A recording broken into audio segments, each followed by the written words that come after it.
Alrighty. So, first of all, I just want to start off with how are you? How are you doing? I'm good. I'm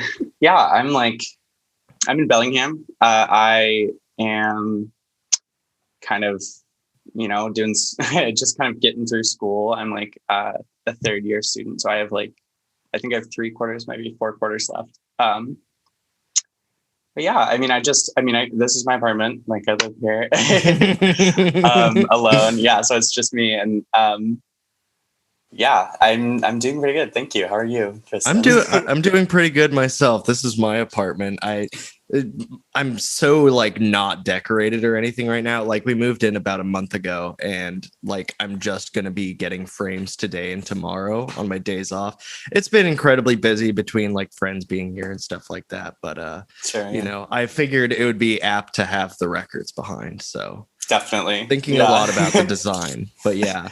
And then I mean, like, you must be incredibly busy, like between school and all that you're doing for like this record and then oral erotica and then your collaborations and stuff like that. It's wild.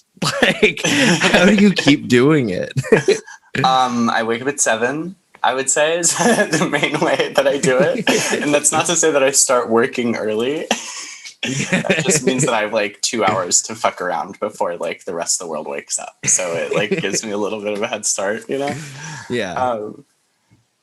But yeah, I'm very busy and I'm behind on school and I am not very good at prioritizing things. And yeah, basically I'm like doing my best, but it is definitely tricky. But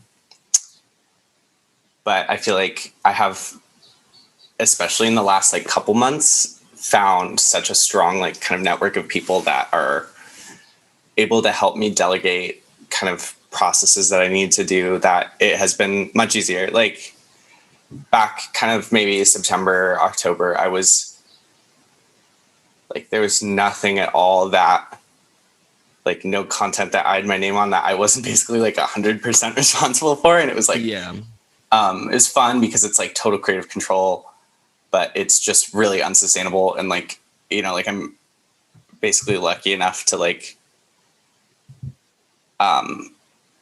just be able to be a full-time student. Yeah. And yeah, I mean, it just gets hard. And, but like now being with the collective, me and you too, it really, there's so many people in there, that are like willing to help at a moment's notice. And it like really is like worldwide. Like, there's a few people in, like overseas and they, so it's the kind of thing where for that, like, if I'm like, hey, like I have this idea for a visual, like, is anyone able to help me like make a coin or something? And for the coin, actually no one was, but, for like, I don't know, I feel like for the most part, like people are really good at, like, it's a strong community. I don't know.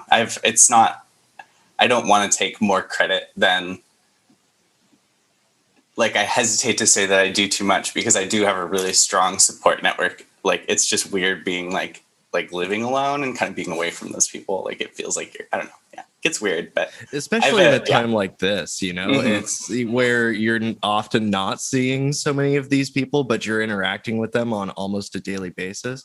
It's interesting you bring up the Me and You Too collective. I like, for some reason I hadn't really thought of that before like actually conducting this interview, but like right before we logged on I was listening to the EP on Spotify and I saw that it was listed under Me and You Too. Can you kind of like explain your involvement with them and their involvement with you? Like what's that like? Yeah, so in the fall, so Me and You Too is a collective that kind of formed in the fall of last year and has sort of like grown a little bit and kind of changed a little bit since then and sort of its goals and stuff. But basically in September last year, when A.G. Cook like released a bunch of music, part of his like promo rollout was this battle of the bands, basically, where like you could like join the like Discord, and that's really great, for promo or whatever, because people are just like talking to each other about how excited they are for the album. And then, Exactly.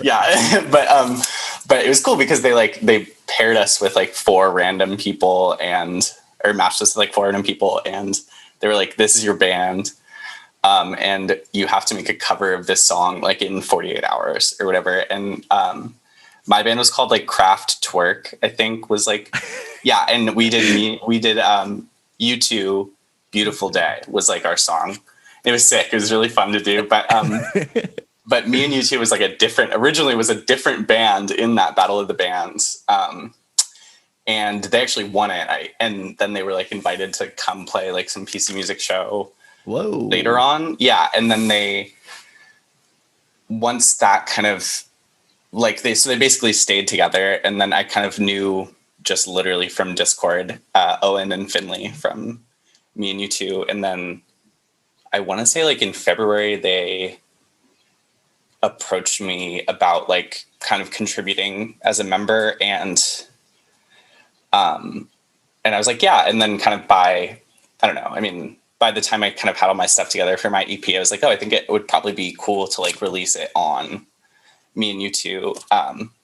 And it was just, yeah, it was nice to get like some cross promo, but it's mostly just like, honestly, those are the people I talk to, you know, like those are the people I'm like messaging all day being like, how do you guys feel about this synth? Like, you know, like just kind of random stuff. So yeah. Yeah. So did they have like, you just mentioned like you would go back and forth with them asking like how this was like, what was their role like in the production of this EP? Very little, but like DJ Toybox is a member of me and U2. And I don't think I can say too much about who's involved in the DJ Toybox project.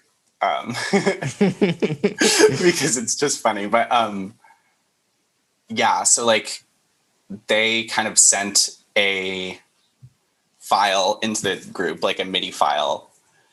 And I don't know, like, so yeah, so like maybe someone will send a little MIDI file and then it'll be like, you know, a bunch of people will use it. And then, you know, everyone sends back like a little demo with like the MIDI, and then it either will kind of morph into like if the group is kind of like, oh, like we're really into this song, like we're really liking this, then maybe like more people will get on the track and it'll kind of get like funneled towards like a group project. And then in some cases, like in the case of Memories of Dancing, like I kind of really bonded with the MIDI and no one like else really picked it up except for DJ Toybox and I. So we kind of like worked together on that song. And it just sort of ended up being really kind of aligned with the rest of the stuff on my EP, so it ended up coming there.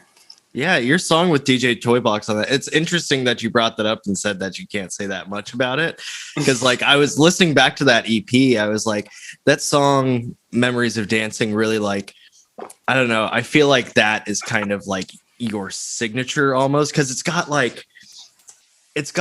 what a lot of the other songs have, and like blaring qualities, beautiful qualities, you know, it makes you want to get up and dance. But there's also this thing that like I've noticed between your Instagram and, you know, some of the things that we've chatted about and all that, but like you use a lot of instruments that like people might associate with like childhood or something like that. And recently you've made this Instagram page for your music box, and like this song really kind of like, I don't know, like it introduced that idea a little bit more into the music than I think a little bit before. I don't know. I guess, what do you have to say about like what might draw you to childish characteristics? I don't want to lay that word on too hard, but you know what I mean? No, totally. I like, I definitely think about that a lot. And I think for me, I don't want to understate it because I think it's pretty important, actually. I think for me, something that I do just sort of as a personal kind of spiritual practice, or like, I don't know, maybe meditation or just kind of therapy, like, is basically try to like talk to my younger self, like try to like dialogue with whatever younger version of me like basically needs care or like needed care in the past tense, and sort of like reconciling that. And I think that nostalgia is a way that like a lot of the time, like, I don't know, that's a specific feeling that to me relates to that a lot, because nostalgia is sort of like this dual like grief and love of this past moment, right? Like it's like you're grieving because it's gone, and you're grieving because you loved it, you know, and it's like, so I don't know. It's for me, it's sort of a way to connect with me as a kid. Like, it's really just a way to like, to reconcile, right? To like kind of make whole a confused little baby, you know? Yeah. No, definitely. I think what you bring up about nostalgia is definitely like, it's something I've been thinking about a lot for some reason recently. And I think specifically with like the music box itself, and sounds similar to that. It's like, oftentimes they're either associated with like that very happy nostalgia, that like gentle, comforting feeling, but there's also that like, there's that other side of the coin where like they're used for horror movie trailers or something that. So it's like, I don't know. It really is kind of like a yin and yang of, you know, these two different feelings of childhood, like grief and love for the past self. No, I think that's incredibly interesting. And kind of, I, you know, kind of want to use that to segue a little bit more into the content of the EP. Really kind of, I guess, broad question, but in your eyes, how would you describe this new EP? Whether that's the process or just like the general feeling. Okay. Yeah, I mean, so I think that like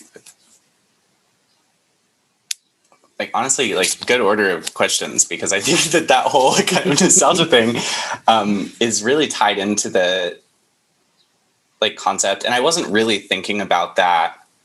I mean, of course, I'm doing that in therapy and stuff, and like kind of talking, like trying to do this dialoguing with my younger self. And then, but the way I work, I would say for the most part, is like I tend to make art, and then as I'm refining it, I'm also pulling out what was the kind of initial idea. Like it tends to work really well that way for me. Like it's sort of like a feedback system. Like, I don't know, your body, like it's hard to tell whether an emotion is a thought or, you know, like whether it's coming from in your body or in your brain. And so I like to kind of like I think it's okay to lean into that and have something be like this. Like if you're in the process of making an EP or something like that, then I think it's okay to be like I really don't know what this is about yet, you know. And then like by the time you're done, you may, you know, and if you don't, then you know, whatever. But so like for me, it's a little bit of this kind of this sort of, you know, like past self dialogue, and but also like more recent past self dialogue. Like, you know, I really miss dancing. Like literally, I just miss being at shows, you know, like that's to be like, there's some part of it that's actually that simple, you know, like, and I just like, I think like in putting this together, I was trying to get this, like, I don't even still, like I just said, I'm like, I should be done with that at this point, but I think I'm still kind of trying to pull stuff out of this, you know. But yeah, I mean, it's just like, you know, it's on some level, it is as simple as just like kind of missing being in a club and like kind of this feeling of like, I don't know, like the high of a techno show, like when it's just kick and nothing else, you know what I mean? And then kind of like implying that you're about to get that and then never giving it to you. And I guess that's kind of like, that's almost, now that I'm articulating it in such a way, feels a little too on the nose. Yeah. You know, like I'm a little bit like, maybe I could have been more subtle about that. But but that kind of thing. And I just have been really attached to this sort of sound of like constantly building tension. And we're doing a show right now, actually, that's like mostly based around like a rising shepherd's tone. So it's going to be pretty fun, like an infinite riser. Just really, that's really so tense. Sweet. Yeah, no, that's something I've noticed a lot. And like, I don't know, there's this whole culture around like production and stuff like that too, where like, not that it's a bad or a good thing, like it very much depends on the song, but like I remember when I was first learning about like mixing for like rock songs and stuff, I was learning about people like using risers and stuff like that. I would hear about that. I'm like, do I hear risers in rock songs or something like that? Like, and then as I got more into like electronic production, I was like, it was a very, you know, it's something that's supposed to be very subtle, but I feel like when it's done in a very obvious, intentional way, I kind of like it best. Yeah, it can be done in a really beautiful, like articulate manner. Yeah, absolutely. And Mhm. especially like it's just that playing with tension, which is something that I feel like a lot of the best music does. Like, Yeah, and I think a big part of the kind of the fun in it, at least for me, is sort of like trying to figure out how subtle you can make the tricks, because there's like the one thing which is like, oh, you actually like, you think it's, you think that the chord progression has gotten as high as it's going to get, and then the drop's going to happen next, right? And then it Yeah. doesn't, and keeps going. And then there's like something like a key change, which is sort of the same, like, like kind of upward energy.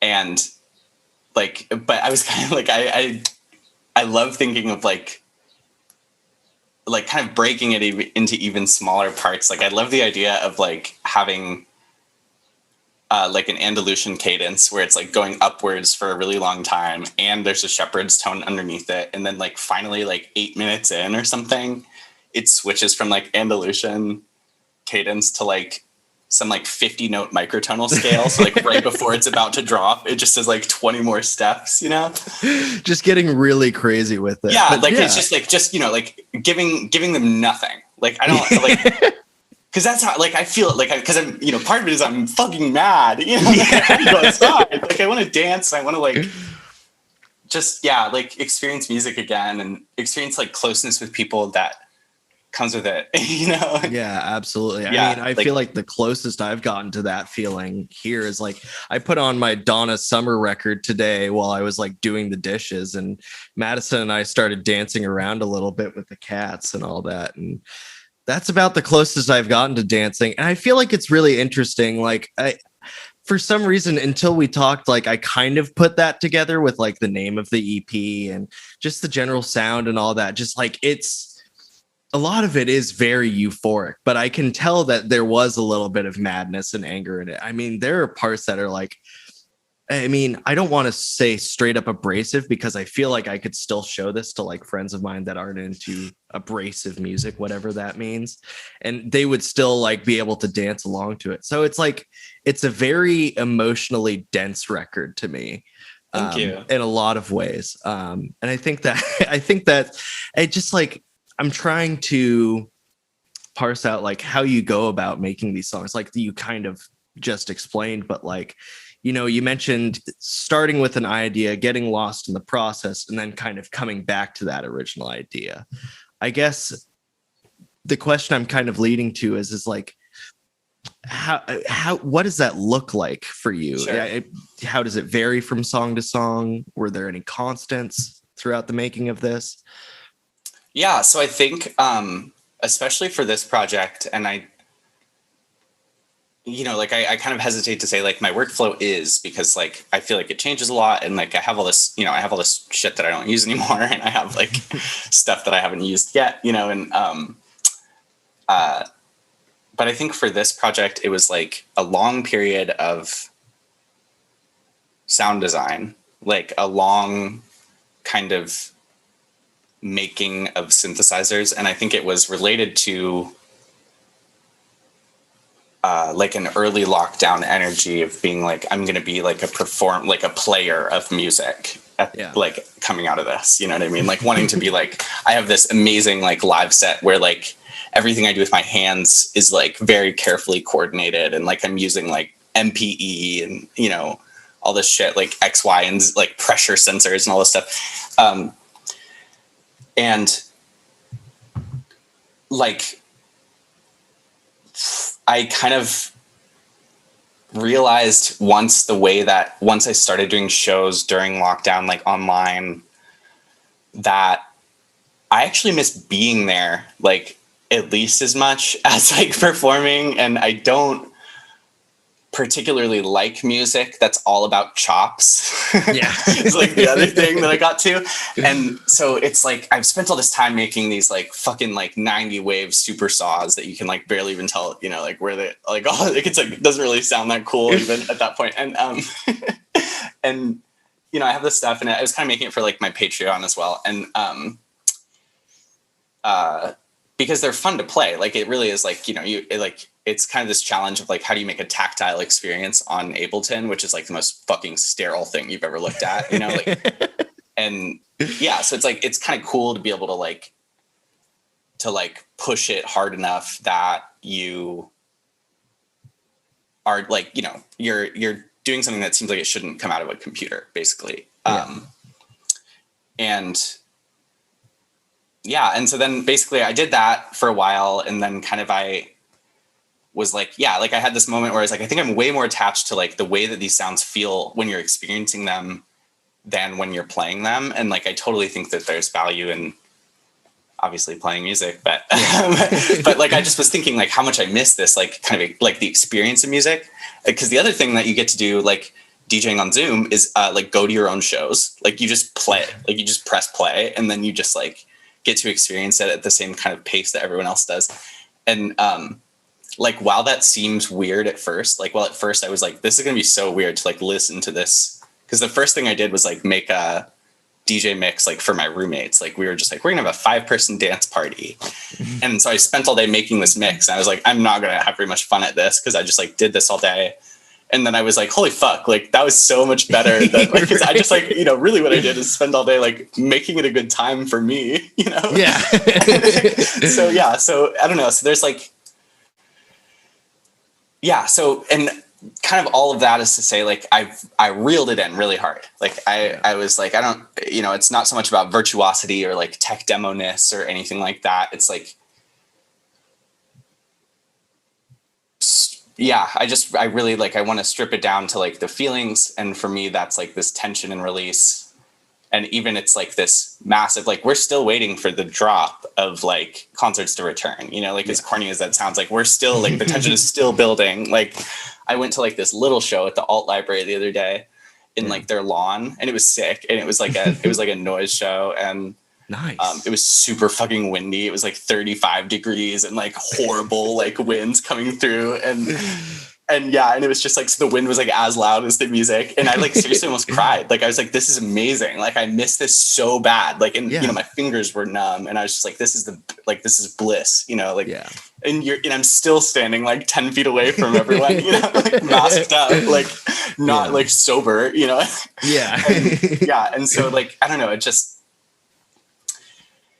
that made me get more into this idea of like presenting convention, like presenting like something that is slightly different than convention. I don't know. I'm maybe I'm losing my train of thought at this point. Well, I think I get what you're saying though.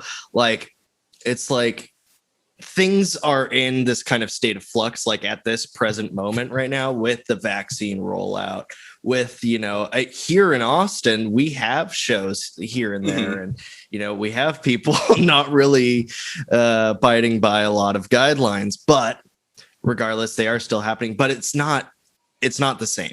It's not like everybody's going to the show like mask off and, being really close to each other. And it's not the same at all. So it's like taking what you can out of that like kind of middle period. And that kind of leads me to another question I had about this, because this makes me think about like the kind of time frame it took to like record this and all that. You were talking a lot about, working on sound design first and then kind of parsing those pieces together. So when would you think that like the turning point of like, oh, I'm making an EP was for this, or was that always the intention? I knew. Well, I basically didn't really have anything out, and I was kind of like, I kind of need to do an EP. Just like, like as kind of shallow as that sounds, like I think it's kind of unavoidable to just have that like, well, you need to have something out there kind of tension as an artist. I feel that. Yeah, and also like it feels weird, like being like approaching someone and being like, hey, like I think you're really cool and I'd like to make a song with you, and they're like, I don't like have any idea what your music sounds like, you know, like it's just like a pure, like without it, it's just pure vouch, you know, like between Twitter mutuals or something. And so I kind of was like, okay, like, you know, like it seems like kind of like aiming for a Bandcamp Friday at some point, like kind of when I was ready. And then I realized that I had one on my birthday, like that there was one on my birthday. And I was like, okay, like that's kind of a reasonable kind of deadline. And I think because of that kind of angle of like, I think trying to separate like the doneness of like what I'm learning from the record with the work being complete, that's something that's new to me in this. But it's something that I actually do stand by. Like I wouldn't say like I wouldn't like recommend to someone to like just find the day that's going to make you the most money when you release your EP, like at all. But I would say that like being able to be like, okay, like now the art is done, but my like learning from it doesn't necessarily need to like stop when you turn in the masters, like can for me really helped kind of get over like the perfectionism element. I would say. And so I think probably the turning point was between February when me and U2 kind of invited me, and it was probably around there. It was probably like mid to late February. And I just kind of like, it had been a year since I sort of was like, this is my new sort of persona. And it was just kind of time. I had a body of work, and I kind of was like, I feel like if I wait longer, I might hold on to elements that I'm willing to shed. Or like that it could serve me to shed. Like if I, you know, like maybe waiting to make a 10-song album, by the time I've made song 10, otherwise, like, you know, like if I were to make 10 of the songs that are on Memories of Dancing, that's a different kind of arc for me over the next 6 months than if I, you know, just like, this is like now, you know, zipped onto my 2 backups. It's not like, like only the live version is like on my desktop, and it's not like being touched anymore. And that feels really good. It feels wonderful. No, absolutely. And I feel like it's interesting that you bring up kind of that element of like both promotion and like, I'm trying to find the best word for this, but almost like an immediacy for the record. Because you said that like turning point with like me and U2 was in February. February this year? Gotcha.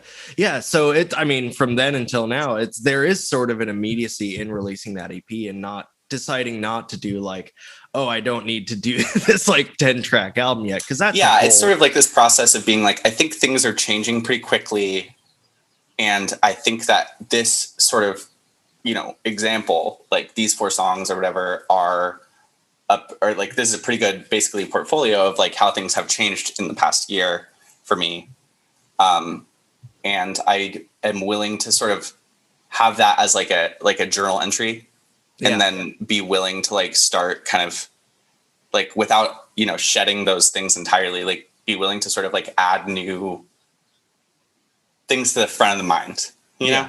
Yeah, definitely. And I think the way that you've gone about like releasing your singles before this, your features on, you know, like Forget Basements Records, and, you know, everything you've done really in the past couple of years has been massively impressive, and like much more than I think I could possibly do myself. I mean, maybe there'll come a time where I'm meeting all these people, but regardless, I feel like your rollout of it was calculated yet also incredibly natural. It just felt like this is like the way that I saw it. It felt like this is what needed to happen. You know, the way that, you know, those singles were coming out, those features were coming out, Flesh Seeker started happening, Oral Erotica started happening, and, you know, I just think it's massively impressive. And I feel like I originally had a question to kind of like, I mean, I do have some stuff kind of following that up, but like, I just wanted to say like there's an approach to this that feels like authentically promotional. You know what I mean? Thank you. That's Like, that's honestly, like, as someone who, like, I've worked real marketing jobs that like make me want to die. yeah. And as someone like having done that work, like that is so sweet to hear, because I feel like I've done so much like soul crushing, like paying Facebook for promotions, like on other people's projects, that I'm like, I just hate it so much. And so that feels good. Like I really actually appreciate that so much. No, definitely. And I think it's something that I've had to wrestle with, like in releasing my last EP and then this single, or, like just kind of trying to figure out like, okay, how do I do this? Like, and honestly, there was a point recently where I realized I'm thinking far too much about this. I just need to do what's fun and, enjoy that experience of making the thing and doing the thing, and not initially thinking too much about like that planning out of release and promotion and all that, but just kind of, I don't know, like just doing what feels right, I guess, more so than intentionally thinking about every little thing. Yeah, I don't know. I mean, pretty much. Yeah, like you kind of just, it's like, okay, like if I were able to afford a massive team, this would be easier. Like, yeah, okay, I get it. Like, if I had a staff and a publicist, like that would be great. But no, many people, many people don't. It's of course. wild. Yeah. Like there's so many memes I've seen, like even one I think you shared that I replied to, where it was like all the things that independent artists are juggling, like artwork, interviews, for example, making the actual music, and how little like making the music actually plays a role in a lot of, that other stuff. That's so, I mean, I really had, yeah, that's totally true. And honestly, I can say that my experience making music has like honestly improved quite a lot as I've been sort of willing to like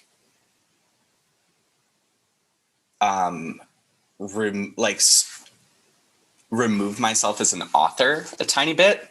Yeah. Or maybe as like an auteur, like, because it just makes it so much quicker to like get to something that you like when you are able to like basically faithfully rely on people that you trust and like trust to have like to share your interests, Mm-hmm. I mean, it's really, I mean, finding a community and having people like Pavo, sorry, who I haven't shouted out yet, but Pavo is absolutely the best. Pavo is amazing. Everyone who listens to this should hire Pavo to do video work for them. He is so great. But like, like being able to be like, okay, Pavo, like, I think I need a YouTube video. And at first I just asked him, I was like, how do I make a YouTube? Like, how do I make this video for myself? And he was like, just let me do it. I was like, fuck, like, thank God, And, and so, kind of between stuff like that, like, I don't actually like, I used to be really about like doing every single thing possible yourself, but I think it's more that I have a lot of hobbies, and it's not so much a principle of mine. It's just that like, I kind of like, doing a lot of different stuff.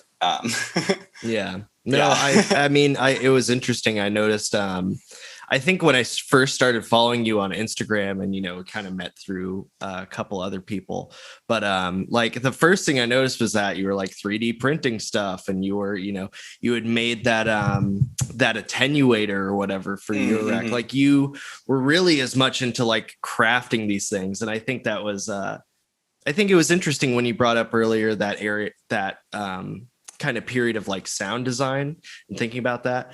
But kind of backtracking and talking more about the community again, I think it is really quite a testament, like what you've done and what everybody kind of in your camp has done, between like Dante and, is that how you pronounce the name?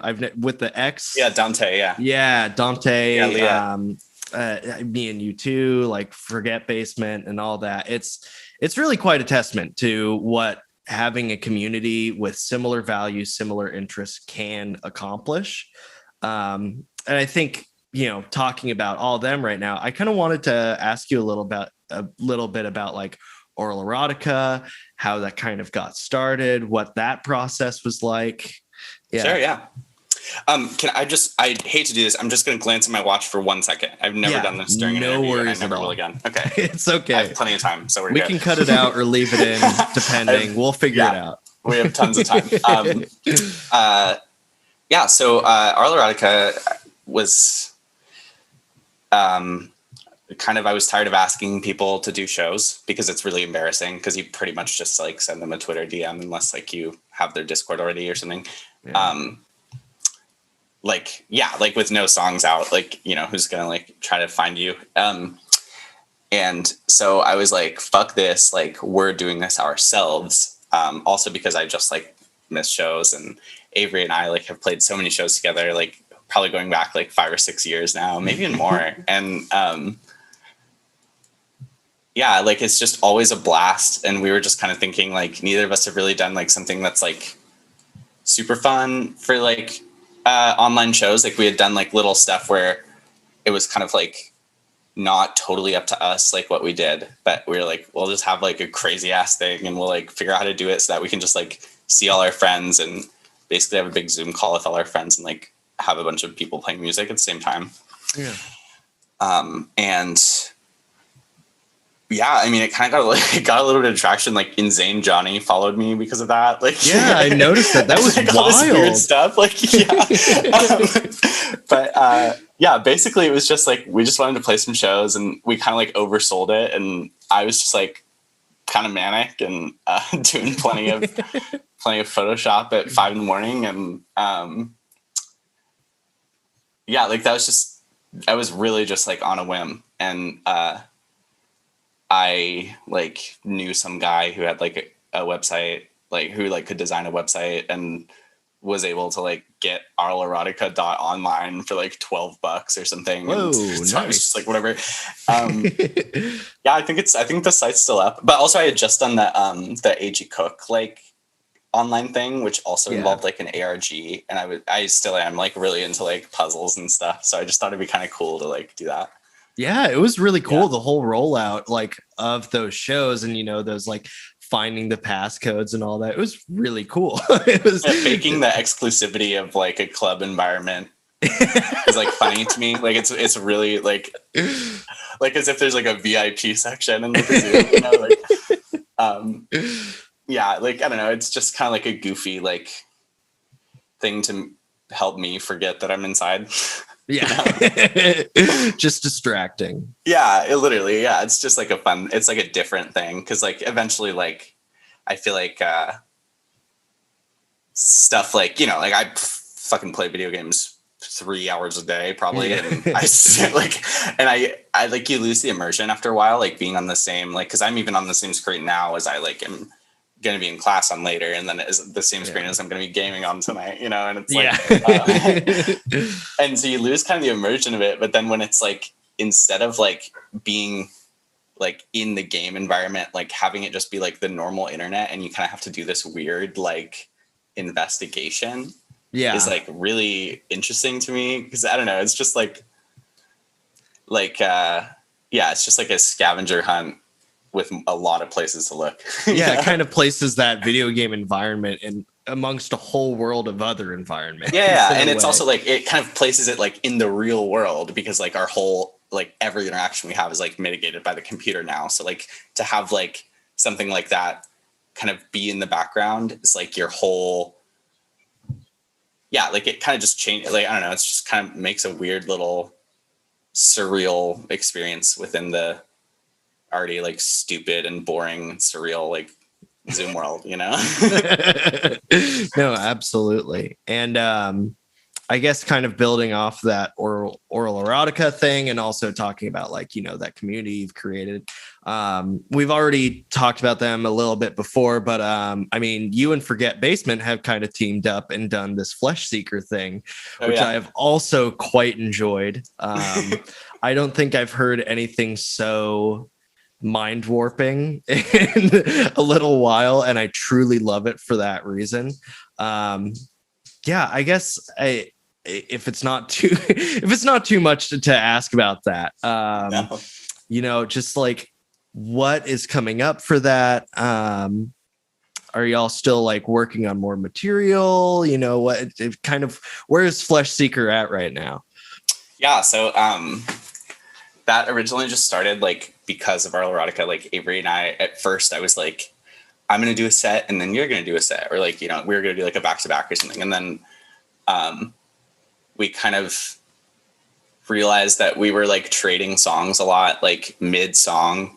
And we were like, well, what if we just kind of like make a project, you know, like just kind of, and we didn't really have a name for it. And so we were kind of just like, had the like, you know, the Untitled like Avery Emma project. And then like kind of as the Oral Erotica thing came together a little more, I think the name originates from an AI generated meme that's like it's like a picture of two like fluffy small birds, and it says like, he who seeks flesh seeks a wife, or something like that. I can't. It's like so some weird, ominous. like, yeah. And so we were just like, oh, that's cool, like Flesh Seeker. And then there was like no bands, you know. So we went for it. It's a really good name. It's a really good name. It's and we kind of like this. Avery and I are definitely bonded by our love, or by our, not love for necessarily, but connection to this idea of like body drama, which is like, I think that term maybe was coined by Marina Abramovich, but I'm not totally sure. Okay. But I like definitely we've talked about that a lot, and it's like kind of this concept of like, yeah, it's basically dysphoria, like as a kind of, as an all-encompassing thing, and kind of this like this weird like Avery, and yeah, like it's kind of stereotypical of yeah, like I feel like body horror is like a very stereotypically like queer genre. Yeah. And sort of like this yeah, like, and it makes sense to me, like it comes from like this kind of counterintuitive instinct versus like presentation kind of idea. And yeah, and I mean, like there definitely are like elements that like, yeah, there is this sort of like Lovecraftian, like, you know, like scary, like grossness that we definitely like. But yeah, sorry, I'm trailing a little bit. But Flesh Seeker, yeah. So we're basically like, Avery and I both just kind of have grown up together, and we just finally were like, okay, like, you know, we're both kind of like it feels weird to say it like this because we definitely didn't both think of it like this, but it was kind of like this, like, I think we're grown up now and it might be time to do this kind of like idea, you know, like, yeah. And so that kind of, it just felt like natural. And then it's kind of just about being fucking crazy. And like, that's definitely where I like, the Flesh Seeker songs are definitely where I like kind of get out pain more and like rage more than Emma, etc. stuff, which is like, I don't know, about like sex and dancing. Yeah. You know, but like, yeah, like Flesh Seeker stuff, I feel like is just much more manic, and it's much more like, yeah, it feels primal in a way. That is, I think, that's sweet, and I will accept that. But I think Avery would really like that as well. I mean, it's like, it's kind of this, yeah, like it's we're yeah, like I think something that Avery and I connected on early is like the idea of trying to like force a machine to hold more, like to hold emotion, you know? Yeah. And I think that someone who does that really well is like Boney Bear, like Justin Vernon, on like, and I think this is probably the song that kind of created this discussion for us, but like 715 Creeks has this like effect of like, yes, it's like a robot that is like kind of like breaking through, if that makes sense. Like it's like the distortions, like the glitches kind of feel like it's because there's too much like blood in there, you know, like it kind of, and so kind of that is like like we were just really going to lean into that with the Flesh Seeker thing. Like, you know, even the name generated by like an AI, and, like literally Body Drama was like our first set that we made, sped up by 1,000%. Really? Yeah. So it's like, and like with a bunch of different like warping algorithms and like, it does like play through, but you can't slow it down and get the original set. I'll tell you that much.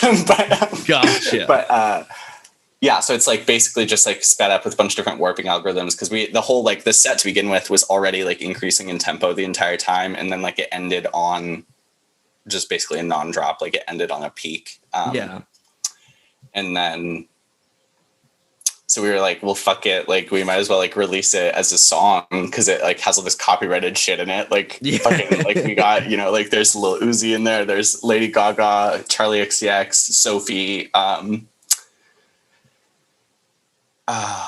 actually didn't realize like that about Cardi. the track. Oh yeah, that's right. I have Playboy Cardi. So many like pirated songs in that, like in Body Drama, and they're just like mashed into the span of like 80 seconds, you know. I love it. The computer can't guess it. And yeah, so it's fun. It's like it like even that, saying that now, it's like, oh, like I kind of feel like I succeeded at tricking the computer, because I got that through there. But yeah, there's definitely a project in the works. We are we definitely want to keep making stuff. Avery's got their capstone, like their senior kind of thesis show coming up in 3 weeks, I want to say. It could be less though, and I think I'm supposed to be playing that. And I think that's like, so that's more of a hardware focused thing, and so they've been kind of spending a lot of time on their Mono Machine Digitone, and they're doing they're focusing on kind of this out of the box stuff. And Casper McFadden, I'm not sure if you've heard that name before, is also playing that. He's a cool like breakcore guy from Chicago. Nice. Yeah, so that'll be fun. But yeah, like we want to keep working on stuff. I just think it's kind of about getting to a point where we're like kind of able to actually spend time with each other. Like I would love, like, it can't be far now, because I know Avery's fully vaccinated. I just got my first shot. So, you know, at some point, like we will be able to spend a week together, you know? But I think we want to wait until then though, because it's, like, I mean, the energy is good over the phone, but it's really good in person, you know, like it's really like, and it would just, I think it would almost, I don't know, that's kind of lucky. I almost want to say like Party Thing and Body Drama, I think are really cool songs. I really like both of those songs. And I think that they they just happened in a moment. And I think that aside from that, like putting out more Flesh Seeker would be like not doing the right justice to the project, honestly, because just because of the sake that I really like, I don't want to do a project with Avery that I'm just going to like put out so that other people can hear it. Like, I don't want to do a project with Avery unless I'm actually going to just like live with Avery for a month and like make something really amazing, you know, like, and it's just because they're so fucking great. And it's like, so Flesh Seeker project coming, but probably a little further down the line. I definitely get it, because like the way you've described it and just the way the songs sound, it definitely sounds like they're born out of a very specific time and place, and just a very specific emotion. Like I was literally just saying, like, you know, they sound primal to me in a way that like after I get off of work and I sit in my car and I just need to hear like the most insane thing just to get that all out. You know, like I think that was actually how I heard Body Drama for the first time. I think I had like got off work, you had posted the link to it, and I went and listened to it. I was like, just turned it up immediately as I heard like what it was. I was like, this is perfect for right now. So yeah, I definitely feel like it's going to be interesting to see where that really goes, and definitely like hear, you know, how Avery and you kind of come out of this whole thing. And, you know, once you're able to see each other, another, I say little question, but it might lead into a bit more, but, you know, you're kind of referencing like you going to see Avery. They're based out of Chicago, right? Yeah, they live in Chicago right now. They go to Columbia. Yeah. Actually, yeah, they're graduating in 3 weeks or whatever. So Congrats to them. I hope to eventually talk to them soon too. I'd love to hear a lot from them. They just seem like the absolute sweetest. They're so sweet. They'd be great guests. Yeah. They had so many sweet things to say about you. Like when we were chatting for a little bit, they're like, "Oh my God, Emma's my favorite." That's but so yeah. But yeah, anyway, so I was kind of wondering, like, you know, with y'all possibly seeing each other after vaccination, all that, what has working together on those 2 previous songs been like, you know, kind of just in this box, you know, through the pandemic? It's Body Drama. Well, they're pretty different. I think Body Drama was very much like on this high kind of like the Arl Erotica, like making this kind of set that was like really ridiculous and kind of like we were like, oh well, this is like it already fucking ends at 240 BPM. Like, how can we make it like more crazy or whatever? Foolishly, right? And yeah, and then I had like some assignment where I had to make like a I can't remember what they call it, but like DJs do it on the radio where it's like 5 songs really quick, you know, and they like cut between them and they're like next coming up like 103 or whatever, you know, and they do the whole tag. But I had to make one of those and I was like, it'd be kind of funny to like do like 50 songs in the span of like 10 seconds. And then I was like, well, I should just like start by trying this idea. And it just sounded so fucking cool that we were just like, I think this is it, because it's very like, it is cathartic, right? Like, yeah, somehow there's nothing like you would think that after listening to this, like for me, it does relieve the tension of like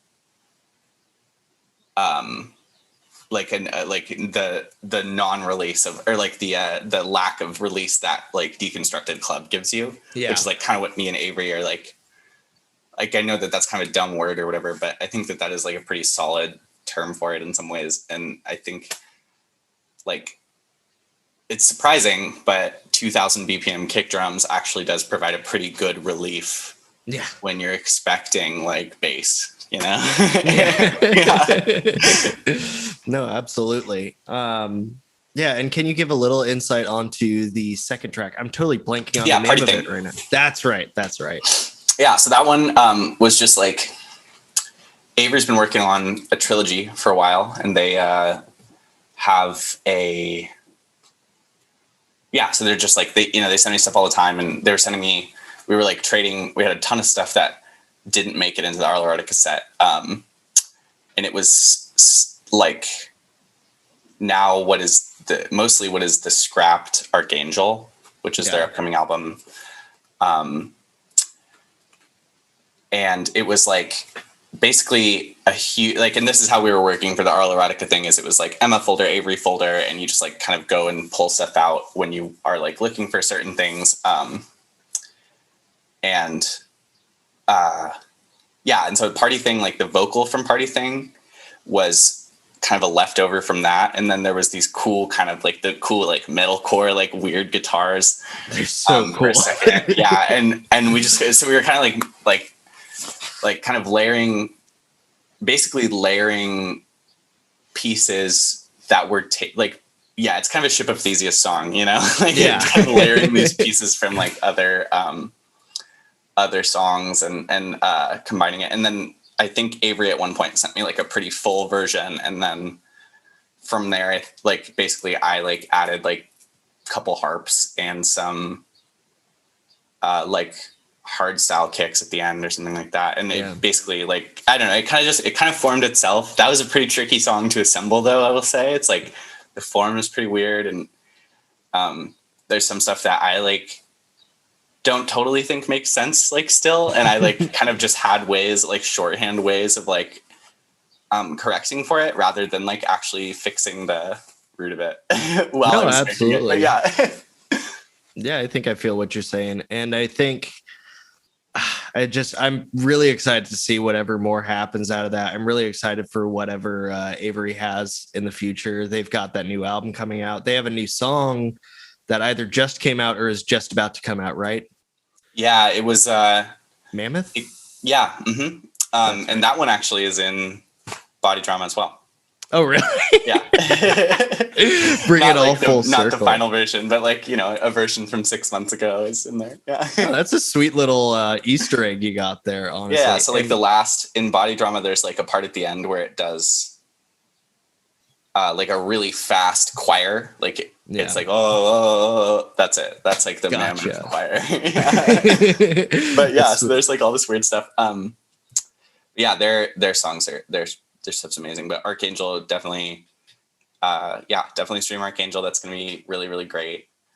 Yeah, Mammoth is awesome. There's like typically Avery's music is, I would say typically it's like 80 to 100% on the computer, but there's like a full like free jazz drum section in this one. It's really, really awesome. I actually haven't listened to it yet. I think I'm going to do that right after we get on this interview. But sorry to kind of, it turned it into an Emma interview from an Emma interview into an interview from Emma about Avery for a second. I think that'll happen with both of us. Like we talk a lot. It like comes up like we're both like a pretty big part of each other's like musical like arc. Yeah, and I think initially when I first like started following your music more, like one of the first tracks that was on your Spotify was your feature on one of their songs. So it's kind of it's easy to link the two a little bit together for sure. But absolutely. I mean, I'm like, beyond honored to be linked in any way with Forget Basement. Oh, they're wonderful. They seem absolutely wonderful. And I'm really excited for what both of y'all have coming down the pipeline. And just to kind of like round all this out, I feel like I've covered a lot of the bases I wanted to cover. There's so much to cover right now between the EP, between Oral Erotica, between Flesh Seeker, between just a myriad of things that you've been involved in. I think kind of bringing it back to this EP, more or less to close us out, like what is something you're the most proud of with this EP? I know it's a big question. Yeah, I want to be able to. I think there's like the moment to me that immediately I'm like, I want credit for because this is like something that took a really long time. I wouldn't necessarily say, but in Memories of Dancing, when there's these little vocal chops that are like pretty quiet, but they're actually from like what was a class assignment for my electroacoustic class, and it took me like 50 hours to make. And so it's like this musique concrète piece that's like just that one sample, and it like is basically like 25 decibels quieter than it should be, like under like some very bright synths in my EP. And I just want to point that out in case anyone's like looking to like listen really closely, like that's in there. I need to listen back to, I think I know the part you're talking about a little bit, but I think I need to go back and listen to it on these speakers I have here just to hear that out more. That would definitely be a part of it. And then the other thing is like I'm honestly quite proud of a lot of it. I like this is kind of a benign thing to be proud of, but I'm really proud of like the way that the final like transients hit, like on the very end of the whole EP. Like I think that those super saws are like so like they singe your ears exactly the way I wanted it to, and just that moment after all of like after the 8 minutes before, like is so gratifying to me to listen to. Like that's definitely a part that I'm really proud of. It's really a testament to how dynamic the EP is, in my opinion.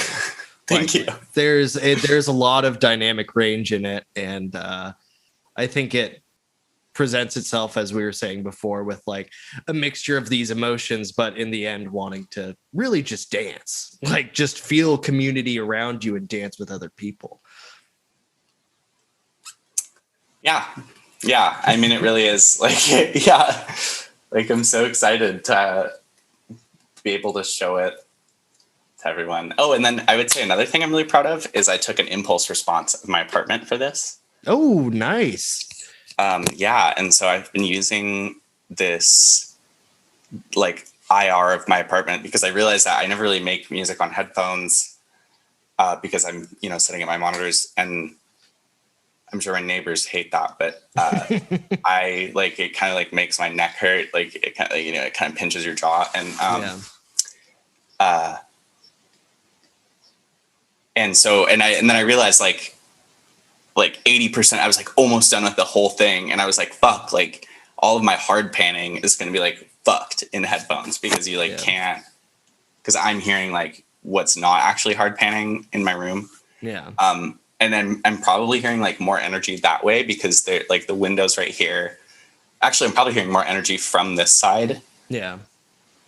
But it's reflected from the right speaker. Yeah. So it's like, I don't know, it's this weird kind of setup, but basically I'm proud of throwing that, that impulse response reverb on a bunch of little cell stuff, because it, it's like, I get to be like this is how I'm listening to it. And it kind of feels special to me to be able to be like, you're hearing it like with the same like corners as me, like it sort of has this like voice memo quality, and it kind of, to me it's like, I don't know, like people make like club simulator reverbs all the time, you know what I mean? And so it's like that's not, I don't know, like, yeah, I guess eventually maybe my music is supposed to be heard in like a big club, but the more realistic setting is like in my apartment, like to my friends, to like Absolutely. 20 of my friends. Yeah. And I feel like it, once again, gives a very specific like setting, and I keep saying it, but time and place to this, like an immediacy.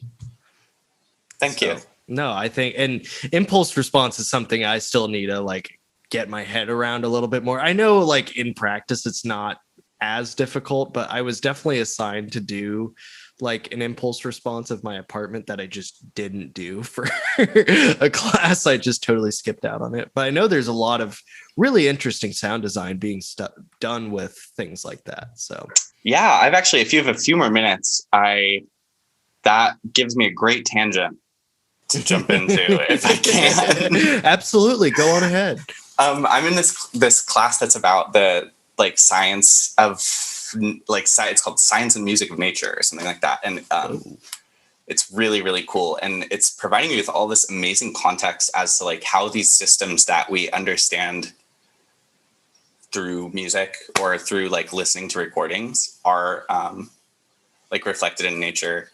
And so most of what I watch on YouTube now is like people like squeezing caterpillars, or like to get them to like scream, or like frogs and stuff, like all these animal noises. But but like I feel like that provides me with this really great sense of like like it's just the same as the IR does, like connectedness with the environment, because I think that something that is common across like many master crafts. Yeah. If like, if that's kind of a way to say it, is this like relationship with like the what it comes from, like whether it's like a Spanish ham farmer will like smoke the wood or smoke the meat with the same tree that like the pig ate acorns from. Yeah. And it's like this kind of like cyclical like tribute to, and like like basically a tribute to the environment, Yeah. Like whatever sort of the like environment means in that context. And I think like I have been pretty disappointed kind of to see basically like the popularity of NFTs especially among like electronic artists, because to me it's like it's like almost like unholy, like it's like comically like awful to like have basically to just be like, this is like, like all of nature has like contributed to you having like a very powerful computer. Like that's really cool that you have a really powerful computer. It's like amazing. And then to be like, I'm literally using this to destroy the thing that like spent so many years making, you know what I mean? Like, no, it just feels so antithetical to the actual, like, to like what art is actually like. So if people are like, this is like how we make, like, this is how we make this art like real. Like I strongly dislike that as like a reason to validate that, because I think it's like, it's actually like antithetical to what I see as like the like the most whatever pure like way that an artist can relate to their craft. Absolutely. I mean, even like fucking Aphex Twin doing NFTs. I'm like, oh really? I didn't even see that. That's yeah, like I mean, we love you, man. Come on, like, why you got to do us like that? yeah, I know. Like the most classic one is like Plastic Beach. Like it literally like Gorillaz like making for the reissue of their album. That's like I know when I was 12, I learned about Trash Island because of Plastic Beach. Like, yeah. Like they're like, it's just, it's so like, it's like sort of disheartening, and it's sort of like, really, it's just like, it's just counterintuitive to me. Yeah. It just doesn't seem like more pure than whatever we were doing before. And it's like, it definitely doesn't seem so much more pure that it's worth like contributing to the basically like net, carbon of Ethereum. Yeah. And it's especially with like this whole talk of like Ethereum 2.0 coming out or something like that. And people are being like, it's going to be much cleaner. It's going to be a lot faster. I was actually just watching a video yesterday from Ben Jordan, that one YouTuber. He did a whole video on NFTs that I think is actually extremely valuable, especially for like electronic artists and stuff like that, because that's mainly the audience he works in. And just really the whole crux of that video is like, this is a cool idea that is going to be better when we don't have to use up the entire power of Argentina to do it. Right. Yeah. Like, it's almost, it's like, yes, it would be actually really cool to have something that's a one of one that's digital. Yeah. That's actually very cool. Like, I will admit that intrigues me a lot. And I think that that's awesome. And I've done like, between knowing about like that kind of concept of like one of one art and like knowing about the like weird environmental impacts of crypto, like have definitely been like, oh, that's really cool. And I, I'm trying to basically detach from that, but I do think it's cool to have like, like limited editions of stuff. It is an inspiring kind of idea. Absolutely. But the other way around is cool too. Like, what if people pay like, 5 Ethereum or whatever to make something like public access forever? Because then creators are getting paid and people are being able to like continue using it, That's a really interesting idea. I actually haven't thought of yet. No, it's really interesting. I really enjoy that you've kind of brought that up, because it's something that it's weird because it seems to be a fad, yet also not. It has many different implications. Some people are talking about it totally changing the face of like music and music streaming forever, which time will really tell on that. But I feel like most of us are really sitting here thinking, just fucking wait. Just and like how like will time tell like sooner than like sooner than whatever fucking next climate crisis is caught, like sooner than like Ethereum, like it turns out Ethereum has like done some horribly corrupt shit, like I don't know, like it's like just it doesn't seem like it like I don't know. My instincts are telling me that art's going offline once we're back able to see each other again. Like, I don't think we're going to even stop recording stuff, honestly. Like, it's honestly crazy. And I think that nobody is really like quite prepared for how that's going to happen, especially in a place like Austin. And like, me coming here to do live sound, right? Or, stuff similar to that, radio, whatever. It's going to be insane. I think like they like, obviously there are shows now, but when we were able to have shows like every night, like Austin is kind of popular for, there's going to be an insane demand for that. It's going to be through the roof. Like, I just like, perfect example is like me working in a sandwich shop. As soon as we were open again after those 2 days or that week-long freeze in Texas, like it just hit. And if that's any indication of what, venues are going to be like after COVID, it has some wild implications. So I think it's a really interesting thing that we're going to see the rollout of. I think it's also something that you've been kind of ahead of the curve on a little bit with the whole oral erotica thing and all that. And I'm really excited to see, how that continues to grow, whether that is oral erotica, whatever that is. We'll see about that. I definitely started that being like in a fucking episode where I was like, COVID's lasting forever and I need a way to perform music. Yeah. But I don't know, like maybe we'll see if it continues. We're definitely going to host something on there for Avery's capstone. But awesome. Yeah. I look forward to hearing more about that. I look forward to hearing more about just whatever is happening for you. And I guess, cool. I guess that being said, what is next for you? Let's see. I got a show on the 31st at the Alternative Library. It's like ultra limited capacity, but if you email them with like your contact tracing info, you can get a seat or whatever. And it's going to be like the demolition party. So that'll be kind of fun. I'm going to like do Deconstructed Club while they're deconstructing the club, which will be funny. And then that's awesome. Yeah. And then I'm going to be also streaming at Avery's Capstone the week after. So that will be basically, okay, fine. I'll announce it. Oral Erotica 3 is Avery's Capstone project. Whoa. Avery and Emma Forget Basement and Casper McFadden. May 7th, Time DVD. Okay. Fantastic. The people have to find that this is the ticket. This is the ticket for them. But yeah, so that's gonna happen. And Avery's gonna do amazing, and I know it. And then I'm trying to think what else is going on. I don't have too much. I don't really have that much stuff in the vault. I kind of want to switch to like producing for other people for a little bit. Like, awesome. See what it's like. Like, I don't know. We'll see. Yeah, and the way that Flesh Seeker project down the line, a couple shows, and hopefully some production.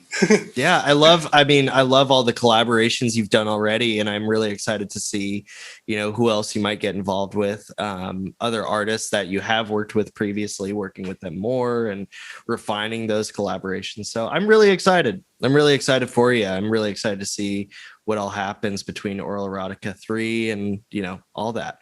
Thank you. So yeah, thank you. This interview has gone on way longer than I initially anticipated. Awesome. I feel like I had so much to talk about. It's been truly wonderful. So yeah, well, I'm going to go ahead and stop recording and we can kind of talk a little bit more shop after that and great. See what's up. Well, thank you so much again. Thank you. Thank you so much. This was absolutely wonderful. And I can't stop saying it. Really excited to see whatever's next for you. So, all right.